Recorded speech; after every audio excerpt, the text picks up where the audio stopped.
இப்போ உள்ள சோசியல் மீடியாவை பார்த்து ஒரு ஆணையோ ஒரு பெண்ணையோ இவங்க தான் எல்லாம் அப்படின்னு சொல்லி நீங்க தீர்மானிக்கீங்க அப்படின்னா உங்களுடைய லைஃப் வந்து ஒரு கொஸ்டின் மார்க்காக தான் இருக்கும். ஏன்னா இப்போ ரீசன்ட் டைம்ல நிறைய ஆண்கள் நிறைய பெண்கள் சோசியல் மீடியாவில் இருக்கக்கூடிய ஒரு முகத்தை பார்த்துட்டு இவங்க இப்படிதான் அப்படிங்கிற மாதிரி ஒரு தீர்மானம் எடுக்காங்க. வாழ்க்கை முறையவே வந்து அவங்க கிட்ட ஒப்படைக்காங்க. பட் அங்க வாழ்க்கை நல்லா இருக்கா அப்படின்னு பார்க்கும்போது ஒரு கொஸ்டின் மார்க்கா ரொம்ப ஒஸ்டா மட்டும்தான் இருக்கு. ஸோ அதனால சோசியல் மீடியாவை பார்த்து ஒரு நபர் இப்படிதான் அப்படிங்கிற மாதிரி வந்து நீங்க திருமணம் செய்ய வேண்டாம்.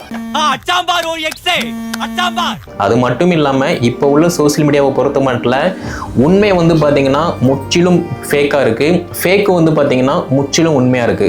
ஸோ நீங்க ஒரு நபரை பாக்கீங்க அப்படின்னா நேர்ல பாக்குற பேஸ் வந்து வேற மாதிரி இருக்கும், ஆன்லைன்ல பாக்குற பேஸ் வந்து வேற மாதிரி இருக்கும். ஸோ திங்க் பண்ணி பாருங்க. ஆன்லைன்ல நீங்க ஒரு ஆணையோ பெண்ணையோ பாக்கீங்க அப்படின்னா அவங்க கிட்ட மிகவும் கவனமா இருக்க வேண்டியது உங்களுடைய கடமை. உங்க ஃப்ரெண்ட்ஸுக்கு இதை ஷேர் பண்ணுங்க.